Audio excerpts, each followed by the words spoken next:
E vamos agora para um quadro que me é muito caro, Cadeira na Calçada. Hoje nós vamos conversar com a professora, mestre da Universidade Federal do Piauí, que é a Juliana Bastos. Professora Juliana, bom dia, por favor, sinta-se em casa. Bom dia. Você conhecia cadeira espagueta na sua região? Você não é do Piauí, não? Você conhecia isso aqui lá? Não? Não. Essa cadeira, não? Não. Olha como essa cadeira é legal. Você já experimentou? Ela é anatômica, é uma cadeira bem interessante, né? Bem, eu fui assistir a um evento na Universidade Federal do Piauí e conheci a professora Juliana. E de repente alguém diz, vamos agora conversar com Juliana Bastos, que tem um projeto, a paisagem sonora. Falou paisagem sonora, eu digo, meu Deus do céu, será que é buzina de carro, as motocas arrebentando tudo, os bares de Teresina? Professora, de que se trata? O que é especificamente a paisagem sonora que a senhora estuda? Bem, bom dia a todos. A paisagem sonora, fazendo uma analogia com a paisagem visual, ao passo em que a paisagem visual é tudo que a vista alcança, tudo que a audição alcança naquele momento. E eu tenho um projeto na universidade, um de pesquisa e um de extensão, que tratam do estudo do tema. Bom, o que é especificamente? Porque Bom, se eu não entendi nada, seguramente as pessoas em casa também terão alguma dificuldade. A senhora vai mapear se Teresina é uma cidade com poluição sonora, se Teresina os sons são suportáveis, se estão alguns decibéis acima do que se suporta. Como é que é isso aí, professora? Ok. Quando a gente fala de paisagem sonora, em geral, as pessoas associam quase que diretamente à poluição sonora. Sim. Sendo que isso é só uma parte desse montante, do estudo desse tema. A gente pretende, no projeto de extensão, acordar essa consciência sonora de como a gente ouve o ar-condicionado, como a gente ouve os sons que nos cercam, e às vezes a gente não tem nem consciência de que eles estão ali, mas eles estão influenciando o nosso humor, no nosso cotidiano, inevitavelmente. Então, a primeira parte do projeto, que é a extensão, é para fazer com que a pessoa se conscientize sobre essa audição. Porque os olhos têm pálpebras, mas os ouvidos não. Então, a gente, mesmo dormindo, está sempre absorvendo informação sonora, e isso vai ter uma consequência no seu humor, no seu dia a dia. No projeto de extensão, a gente faz essa iniciação. E no projeto de pesquisa, a gente está agora na primeira fase, que é estudo bibliográfico sobre o tema. Então, o que já tem publicado? No Brasil, a gente ainda está iniciando os estudos sobre a paisagem sonora, então a gente se baseia muito nos estudos canadenses e estadunidenses sobre o tema. Numa segunda fase, a gente vai fazer um mapeamento de alguns contextos teresinenses, né? Porque mapear a cidade toda levaria realmente uns 10, uns 20 anos, talvez, e precisaria de uma equipe muito concisa, muito coesa para que isso acontecesse. Então, a gente vai escolher alguns contextos para mapear, não procurando especificamente focos de poluição sonora. Pode ser que a gente encontre também, mas além de tratar da poluição, pensar em que sons são fundamentais nesse contexto, que sons caracterizam esses locais, como as pessoas convivem com essas sonoridades, se estão ali há muito tempo, se elas localizam aquele lugar culturalmente, socialmente, historicamente. Isso vai ser a segunda fase do projeto de pesquisa. Bem, a pessoa está tratando de um tema extremamente interessante. Você, meu irmão, minha irmã, talvez ainda não tenham se dado conta de que, quando nós temos um blackout, ou seja, quando falta luz na cidade, a primeira sensação que você tem não é visual, é auditiva, professora. É incrível isso. De repente, parece que aquele poema do Drummond, stop, a vida parou, foi o automóvel. A sensação que você tem é que o mundo parou. Ela tem toda a razão. A interferência dos sons em nossas vidas é uma coisa tão constante, tão perene, e com a capacidade enorme de influenciar o nosso humor, a nossa capacidade de percepção, a nossa capacidade de retenção de informação, não é isso, professor? Tudo isso pode ser afetado dependendo do volume de sons e da pluralidade desses sons na nossa vida, não é verdade? Sim. Numa cidade que tem um clima mais quente, como Teresina, você que está em casa, experimente. Se tem um ar-condicionado ligado ao seu lado agora, lâmpadas ligadas, experimente desligar tudo. Televisão, lâmpada e ar-condicionado principalmente. E se surpreenda com o silêncio que você vai ouvir. O silêncio ele é tão estarrecedor quanto o som. É verdade. Não é? E cidades quentes, ou não no caso do Brasil, mas cidades que usam calefação para esquentar, né? Cidades quentes como Teresina, tem a presença dos aparelhos condicionadores de ar como uma constante. Então, muitas crianças só consegue dormir se você desligar o aparelho de ar-condicionado, mesmo que o clima esteja ameno, a criança não dorme.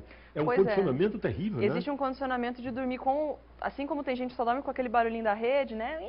Sim, Tem gente que dorme com o barulho do ventilador.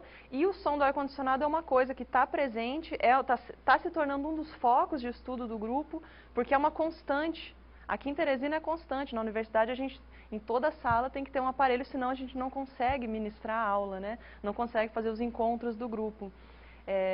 Só que o que é preocupante nisso tudo é que um aparelho que não deveria soar, e sim somente refrigerar, ele soa, ele insere sons no seu cotidiano e ele pode estar influenciando no seu tom de voz.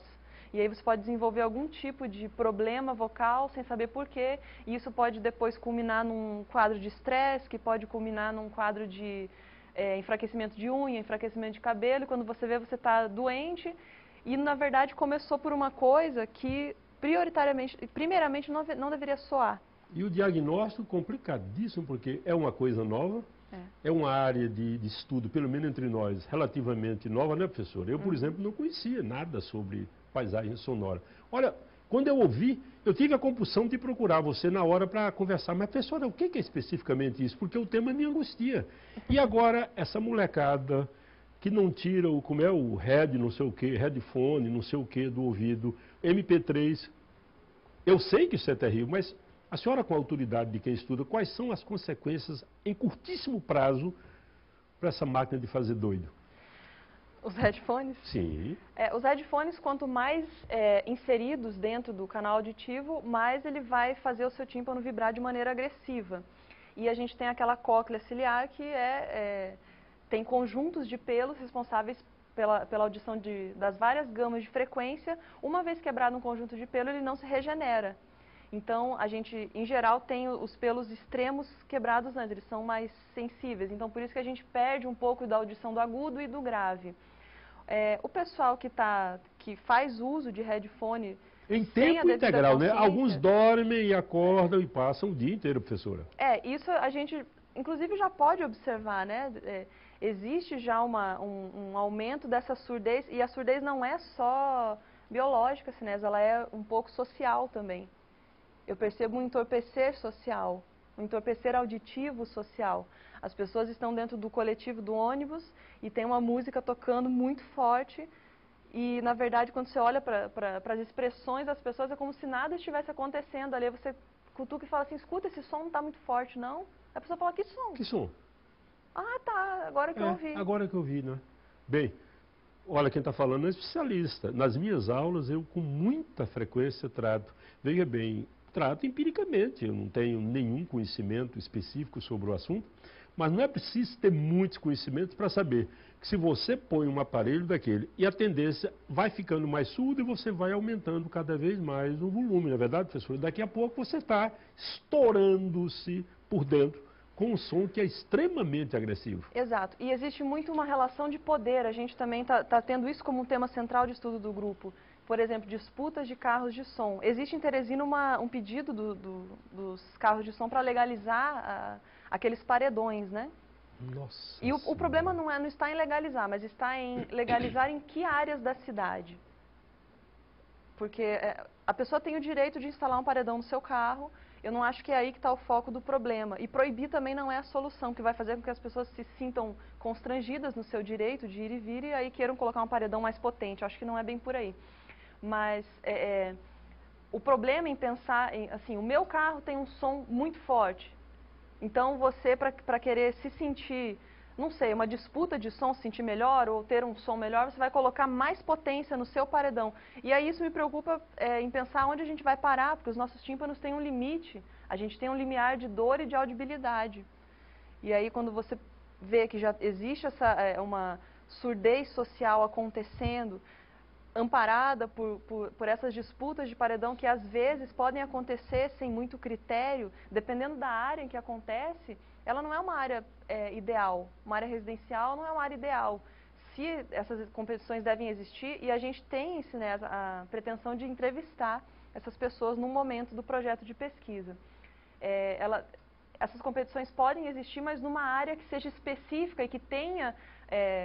que seja cercada de árvores, então, que tenha algum tipo de parede, de anteparo acústico, para que isso não seja, essa competição não interfira na vida dos vizinhos, porque da mesma maneira que, a gente sempre fala isso no projeto, da mesma maneira que eu não posso invadir a sua casa, entrar e sentar numa cadeira e abrir o seu armário, me parece estranha a ideia de que eu posso ligar o meu som e ele invadir a sua casa, às vezes até sendo mais agressivo do que uma presença física, né? Meu Deus, até que enfim alguém está dizendo uma coisa. Minha Nossa Senhora do Céu, há quanto tempo eu digo isso? Nas minhas aulas eu venho dizendo isso. E tem um parâmetro, a professora talvez não queira falar disso por delicadeza, quanto mais grosseiro, quanto mais vulgar o condutor do veículo, mas ele acha que tem o direito de impor o som que ele gosta a mim, que não tenho nada a ver com aquilo. Cheguei a escrever uma crônica uma vez, professora, propondo o seguinte: nós outros que temos um mínimo de bom gosto, vamos começar também, claro que eu falei de brincadeira, vamos começar a levantar o nosso som para que as pessoas percebam que nem todo mundo nessa cidade é idiota. Isso é uma brincadeira, é claro, ninguém tem o direito de fazer isso. O outro pode ouvir a música que ele quiser, eu ouço a minha, mas eu nunca vi Beethoven, Bach, nem Chico Buarque de Holanda, nem Tom Jobim, num tom capaz de incomodar ninguém. Agora, o Bartol Galeno e o Reginaldo Rossi, sem contar com as bandas de forró e o chamado batistaca, aí, aquele batistaca, a senhora que é do ramo deve fazer um mal terrível, né? Porque aquilo é uma frequência, não é? Aquilo deve ser muito complicado, né? Ou não? Nesse caso do batistaca, a gente não só ouve, mas sente o som fisicamente. Sente? Quanto mais grave a frequência, quanto mais grave a frequência, né? Quanto mais grosso o som, como a gente diz de maneira informal, quanto mais grave o som e mais intenso o volume, é mais deslocamento de ar. Então aquilo literalmente bate no peito, né? Nossa Senhora do Céu.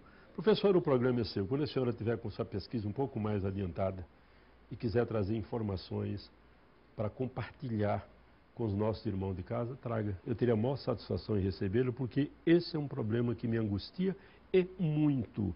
Nós estamos caminhando para uma sociedade de surdos, e ela falou uma coisa fantástica aqui, a surdez social. Aí implica uma série de outros fatores que merecem um estudo bem acurado. O programa é seu. Posso fazer a divulgação do projeto? Faça agora.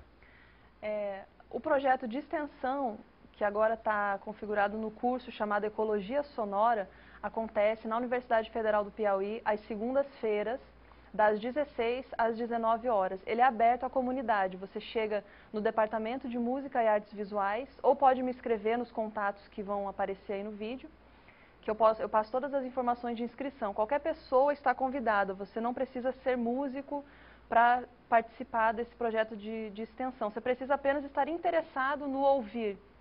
E você pode procurar diretamente a Universidade Federal do Piauí ou entrar em contato com a professora e a senhora passará as informações para quem estiver interessado, não é isso? Isso. Então, obrigado pela sua presença. Pedro, traga aí uma cajuína para a gente dividir aqui a alegria com você de casa. Essa pequena aula vai se repetir ainda aqui. Olha a elegância do Pedro. Isso é homenagem a você. Ô, Pedrinho, obrigado. Está vendo que coisa mais linda? Deus seja louvado. Sucesso para o projeto que é de todos nós.